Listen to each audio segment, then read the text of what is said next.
কতক্ষণ আছেন আপনারা?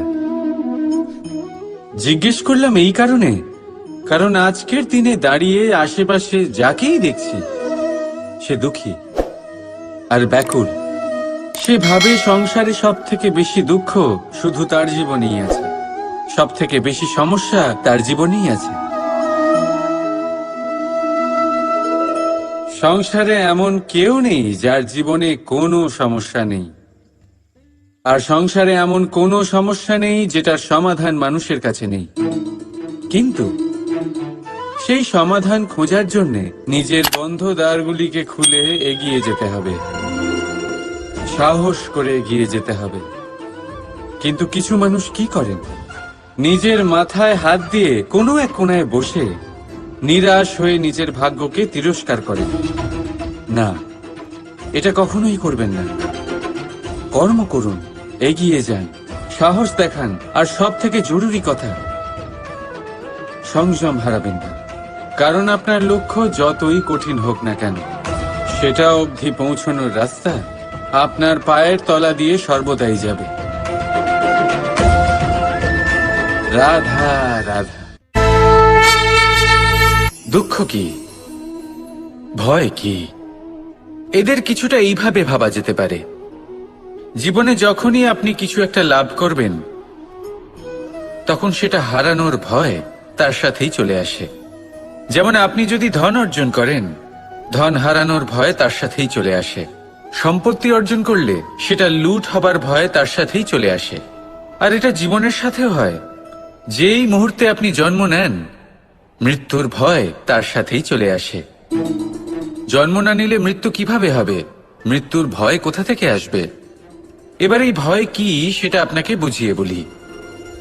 এই ভয় যদি মনের মধ্যে থাকে, জীবনে থাকে, তাহলে যা কিছু লাভ করবেন, সুখ, সম্পত্তি, সুবিধা, ধন, এইগুলি লাভ করার একটা আনন্দ থাকে, এদের সাথে জীবনযাপন করার একটা আনন্দ থাকে। এই ভয় সেই আনন্দ আপনার থেকে কেড়ে নেয়। ধরে নিন কাল আপনার মৃত্যু হতে চলেছে। এবার কালকের মৃত্যুর ভয় আজই মনে পুষে রাখলে, তাহলে এই ভয় আজকের সুখ, আজকের শান্তি আপনার থেকে কেড়ে নেবে। ভয় এটাই করে। সেই জন্য মনে রাখবেন, ভয়ের সঙ্গ আপনি ত্যাগ করে দিলে জীবন যাপনের যে সুখ তা চিরকাল আপনার সাথে থাকবে। আসুন আর আমার সাথে ভালোবেসে বলুন, রাধা রাধা। দুঃখ এমন এক অনুভূতি যেটা আমরা চাই বা না চাই, আমাদের জীবনে এটা অবশ্যই আসবে। আমাদের মনকে বিব্রত করে তুলবে, আমাদের মনকে বিচলিত করে তুলবে।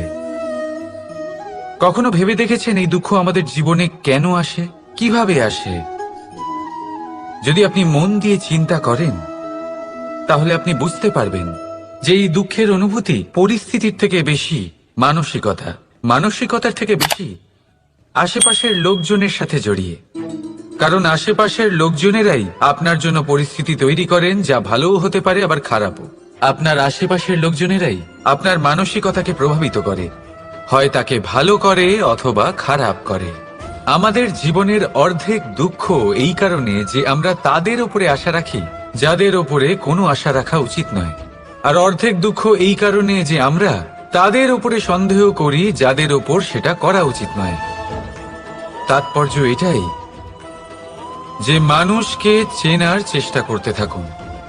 যেদিন আপনি এটা বুঝে যাবেন যে কে সুজন আর কে দুর্জন, সেই দিন এই দুঃখ আপনার জীবন থেকে দূরে কোথাও চলে যাবে। রাধা রাধা। আপনি কি কখনো কোনো জলের ধারা দেখেছেন? তার সামনে যতই মাটি থাকুক না কেন, যতই কাদা থাকুক না কেন, যখন এই জলের ধারা বইতে আরম্ভ করে দেয়, তখন এই কাদাকে নিজেই ধুয়ে নিয়ে যায়। ওই কাদাকে ধুয়ে দেয় এবং নিজের পথ নিজেই তৈরি করে নেয়। তাহলে আপনিও এরকম জলের মতো হয়ে উঠুন। যদি হয়ে উঠতে পারেন, তাহলে নিজের মনের, নিজের ভাবনার, নিজের জীবনের যত অনাবশ্যক তত্ত্ব আছে, অনুপযোগী অংশ রয়েছে, অর্থাৎ অপরিষ্কার অংশ রয়েছে, তা নিজে থেকেই নির্মল হয়ে উঠবে। আর যেরকম জলের ধারা কখনো থেমে থাকে না, সব সময় বয়ে চলে, সেইভাবে আপনিও কখনোই থামবেন না। সব সময় বয়ে চলুন, এগোতে থাকুন। পথে যদি অনেক বিপদ আসে, সমস্যা আসে, থামবেন না, তার উপর নিরন্তর প্রহার করুন, নিরন্তর প্রয়াস করুন আর অগ্রসর হন।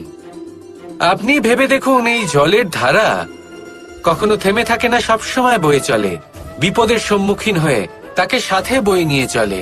সেই জন্য জলের ধারা, প্রবাহমান এই ধারা, এর থেকে কখনো দুর্গন্ধ আসে না, এতে কখনো ময়লা জমতে পারে না, বরং পালিত হয় সুন্দর প্রাণবন্ত জীবজন্তু, যেমন সুন্দর ছোট মাছ।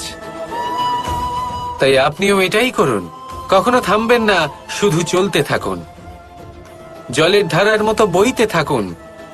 আপনি আপনার লক্ষ্য অবশ্যই খুঁজে পাবেন, আর তার সাথে নিজের অন্তরের যে মালিন্য রয়েছে তা আপনি নিজেই নিজের থেকে দূরে করে দেবেন। তাহলে আসুন আর আমার সাথে ভালোবেসে বলুন, রাধা রাধা।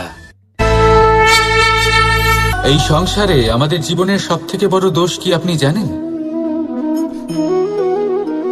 কেউ বলবেন লোভ, কেউ বলবেন লালসা, কেউ বলবেন অসত্য। দেখুন, দুঃখের মূল কারণ হলো পরিশ্রম না করা। কিছু মানুষ ভাবেন যে আমি জীবনে কোনো পরিশ্রম করব না, অথচ আমি সবকিছু প্রাপ্ত করতে চাই। আর এমন এক কারণের জন্যই দূতের মতো খেলা আমাদের জীবনে প্রবেশ করার সুযোগ পায়। দূত, এই দূত আসলে কি? দূত অর্থাৎ কোনো পরিশ্রম ছাড়াই অন্য কেউ পরিশ্রম করে যা অর্জন করেছেন, যে সুখ সুবিধা অর্জন করেছেন, তা নিজের জন্য শুধুমাত্র একটা খেলার মাধ্যমে নিজের করে নেওয়ার ইচ্ছে। আর এই ইচ্ছে অত্যন্ত বিনাশকারী হতে পারে। এই ইচ্ছে যদি আপনার বিবেক, আপনার মন, আপনার চেতনা, আপনার ভাবনা প্রবাহিত করে ফেলে, তারপরে আপনি চেষ্টা করতে শুরু করে দেবেন, আর সেইখান থেকেই আপনার পতন শুরু হবে। এই চেষ্টা করবেন যে অন্য কারোর জীবনের সমস্ত ধন, তার সমস্ত জীবন সম্পূর্ণভাবে নিজের করে নেওয়ার। কারণ প্রথমে আশা জাগ্রত হয়, আর এই আশা হতাশায় পরিণত হতে সময় লাগে না। এই হতাশা কুণ্ঠায় পরিণত হতে সময় লাগে না, কুণ্ঠা লোভে পরিণত হতে সময় লাগে না, আর এই লোভ প্রতিশোধ স্পৃহাতে পরিণত হতে সময় লাগে না। আর যখন এই সব কিছু হয়, আপনি দুষ্ট হয়ে যান।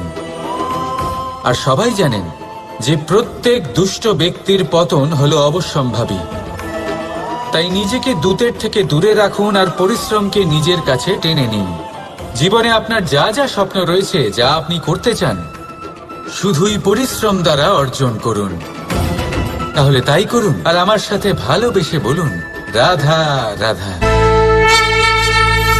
জীবনে সবসময় সেটা হয় না যা আমরা চাই, তেমন ভাবে হয় না যেমন ভাবে আমরা চাই। এবার তাতে আমরা দুঃখ পাই, নিরাশ হয়ে পড়ি, ভাগ্যকে দোষ দিই অথবা অন্য কাউকে বা নিজেকে। কিন্তু সত্যটা কি, সেটা আমাদের জানতে হবে। এই সংসার নির্মিত হয়েছে পাহাড় দ্বারা এবং পাথর দ্বারা, তাই প্রত্যেক স্থানে ছোট ছোট ছোট ছোট নুড়ি পাথর তো অবশ্যই থাকবে। এগুলো এড়িয়ে যাওয়া সম্ভব নয়, আর এই কথাটা আমরা সকলে জানি। এবার এইভাবেই আমাদের জীবনে নানান রকমের সমস্যা লেগেই থাকে। এর হাত থেকে কোনোভাবেই নিস্তার পাওয়া সম্ভব নয়। একটা সমস্যা এড়াতে যান, দ্বিতীয় চলে আসবে, দ্বিতীয় সমস্যা এড়াতে যান, তৃতীয় চলে আসবে। কিন্তু সমস্যা জীবনে থাকবেই, আর আপনাকে সাহায্য করার জন্যই থাকবে কোনো না কোনো রূপে। আপনার চারপাশে পাথর আছে, এটা আপনার উপর নির্ভরশীল আপনি কি করবেন, কোন পথে অগ্রসর হবেন এবং কিভাবে অগ্রসর হবেন। এবার দেখুন, এটা তো সবসময় সম্ভব নয় যে আপনার পদতলে ফুলের চাদর থাকবে, এটা তো অসম্ভব। সেই জন্য উচিত এটাই হবে যে আপনি পাদুকা পরিধান করে জীবনে অগ্রসর হন। এর সারমর্ম এটাই, যখনই জীবনে সমস্যা আসবে দৃঢ় হয়ে সম্মুখীন হন এবং এটা বোঝার চেষ্টা করুন যে এই সমস্যা জীবনে কেন এলো, কি শিক্ষা দিয়ে গেল। আপনার মধ্যে দোষ অবশ্যই থাকবে, তাকে গুণে পরিবর্তিত করুন। এই জীবন আরো বেশি সহজ সরল হবে, এবং প্রসন্ন হয়ে বলবে, রাধা রাধা। বিন্দু বিন্দু জলেই সাগর নির্মাণ হয়। এবার এই কথা আমরা সকলে জানি। আপনি কি এই কথাটা জানেন যে ছোট ছোট সুখের দ্বারাই বড় সুখ লাভ করা যায়? একজন বাবাকে দেখুন, সন্তানের জন্ম থেকে তার যুবক হওয়া পর্যন্ত তার সাথে ছোট ছোট সুখ যাপন করেন। এই ছোট ছোট সুখগুলি তাদের প্রেমের সম্পর্কে গভীরতা নিয়ে আসে এবং প্রেমের এই গভীরতা তাদের জীবনে বড় সুখ নিয়ে আসে। এটা ঠিক সেই রকম যেরকম বিশাল এক সমুদ্রে, গভীর এক সমুদ্রে অমূল্য রত্ন খুঁজে পাওয়া যায়। এটাও ঠিক সেই রকমই। সেই জন্য জীবনে বড় বড় সুখের খোঁজ করতে গিয়ে সময় নষ্ট করবেন না। এই যে ছোট ছোট সুখ আছে, এগুলোকে যাপন করা শুরু করুন, এগুলোর আনন্দ লাভ করুন, এগুলো নিয়ে উৎসব পালন করুন, প্রেমের গভীরতা বুঝুন আর এই গভীর প্রেমে মন নিমজ্জিত করুন। তারপরে দেখুন এই মন আর এই জীবন সুপ্রসন্ন হয়ে বলবে, রাধা রাধা। আমাদের মনে যখন কোনো প্রশ্ন ওঠে, কোনো দ্বন্দ্ব জাগে, তখন আমরা যাই আমাদের গুরুর কাছে, আমাদের আরাধ্যের কাছে গিয়ে জিজ্ঞেস করি। এইভাবেই একদিন আমি পৌঁছলাম আমার আরাধ্যের কাছে, আমার মহাদেবের কাছে, আর ওনাকে প্রশ্ন করলাম যে মহাদেব, জীবনে আনন্দ পাওয়ার, উৎসব পালনের, প্রেম ভাগ করে নেবার, জীবনকে উপভোগ করে নেওয়ার সর্বশ্রেষ্ঠ সময় কোনটা? মহাদেব হাসলেন আর উনি বললেন, জীবনে উৎসব পালনের সব থেকে শ্রেষ্ঠ দিন হলো মৃত্যুর ঠিক আগের দিনটা। প্রেম ভাগ করে নেওয়ার সব থেকে শ্রেষ্ঠ মুহূর্ত হলো মৃত্যুর ঠিক আগের মুহূর্ত। জীবনকে উপভোগ করে নেওয়ার সর্বশ্রেষ্ঠ প্রহর হলো মৃত্যুর এক প্রহর পূর্বে। তখন আমি চমকে গেলাম। আমি বললাম, কিন্তু মহাদেব, মৃত্যু তো অনিশ্চিত, আমরা জানিও না কবে আমাদের মৃত্যু হবে। মহাদেব আবার হাসলেন। উনি বললেন যে যদি আমরা এভাবে জীবন কাটাই যে আমরা জীবনের প্রত্যেক দিন, প্রত্যেক মুহূর্ত, প্রত্যেক প্রহর শেষ বলে মনে করি, তাহলে আমাদের সমস্ত জীবন আনন্দের সাথেই অতিবাহিত হবে। কি বলেন? তাহলে আপনিও এই কথা মনে রাখুন আর আমার সাথে ভালোবেসে বলুন, রাধা রাধা। ভগবান প্রত্যেক কঠিন পরিস্থিতিতে এই নামই আছে যা আমাদের উপায় দিয়ে থাকে। ব্যক্তি যান, ভগবানের পুজো করেন, আরাধনা করেন, ব্রত পালন করেন, মন্দিরে যান, পুজো পাঠ করেন, ভগবানকে জাগিয়ে তোলেন, আর তারপর শুরু হয় সমস্ত প্রশ্ন। হে ভগবান, আমার সাথে এরকম কেন হচ্ছে? কেন আমারই জীবনে এত দুঃখ আছে? আমি কিভাবে এর সম্মুখীন হব? আমাকে কেন এত কষ্ট ভোগ করতে হচ্ছে? হে ভগবান, আমি কি করব? আমাকে সাহায্য করুন, কোনো রাস্তা দেখান।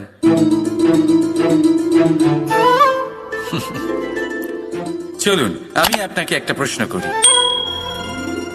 মন্দিরে যাওয়ার চেষ্টা করার আগে আপনি কি জীবনে ততটা চেষ্টা করেছেন যতটা সেই সমস্যাকে দূর করার জন্য দরকার ছিল? দ্বিতীয় প্রশ্ন, ভগবানকে জাগানোর পূর্বে আপনি কি নিজেকে জাগিয়ে তুলেছেন? আপনি কি আলস্য ত্যাগ করেছেন? তৃতীয় প্রশ্ন, ভগবানকে জিজ্ঞাসা করার আগে আপনি কি নিজেকে জিজ্ঞাসা করেছেন যে আমি কেন এত অসফল হচ্ছি? যদি না করে থাকেন তাহলে সবার আগে এটা করুন। আপনি সমস্ত প্রশ্নের উত্তর পাবেন, সমস্ত বিপদের পরিত্রাণ পাবেন। অন্য কোথাও নয়, নিজের ভেতরে তাকিয়ে দেখুন। চেষ্টা করুন নিজেকে জাগিয়ে তোলার। আপনি সফল অবশ্যই হবেন, কারণ এই পরমাত্মা, ওই পরমেশ্বর, ওই পরব্রহ্ম আপনার মধ্যেই তো আছে। রাধা রাধা।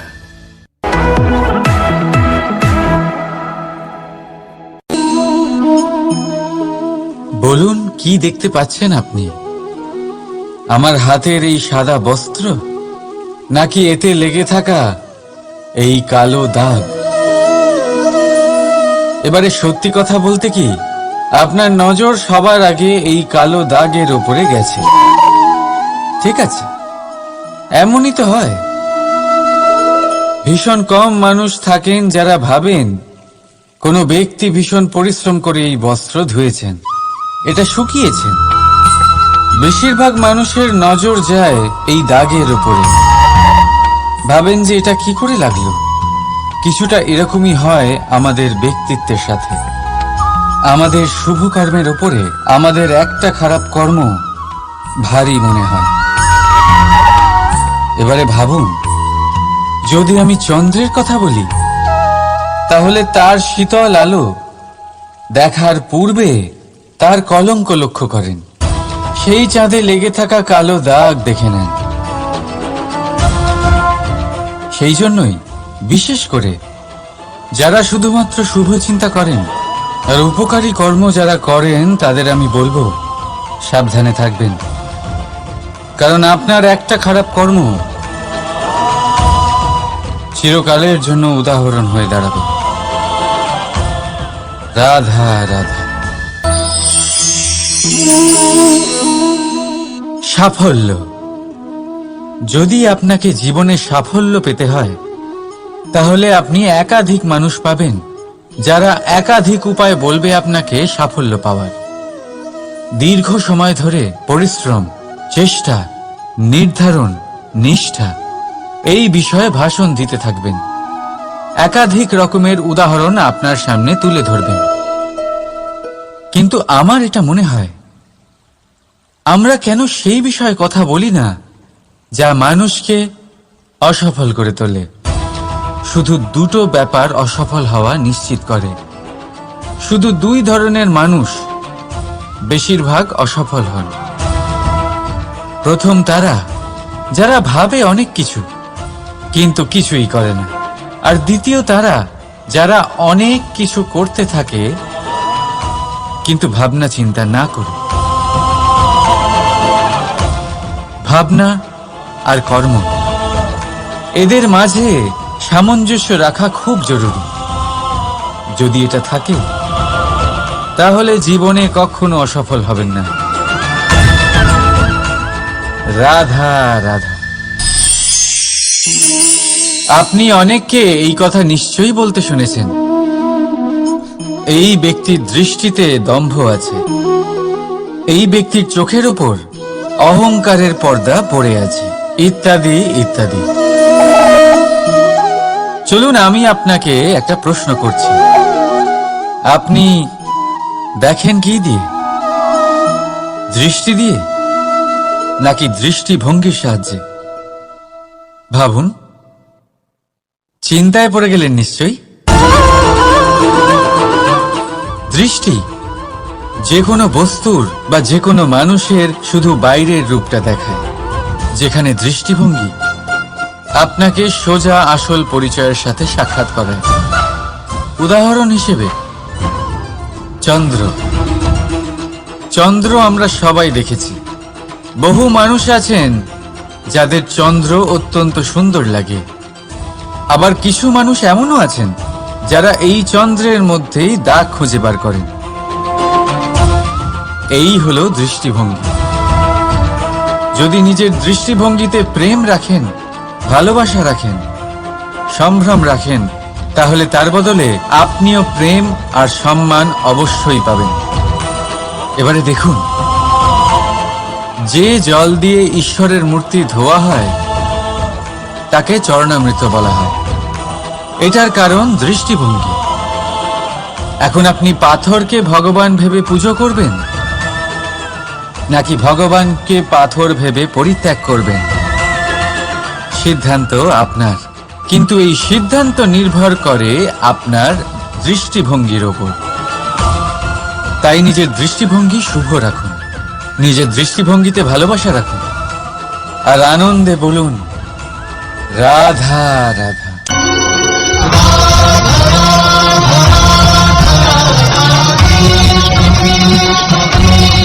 Radha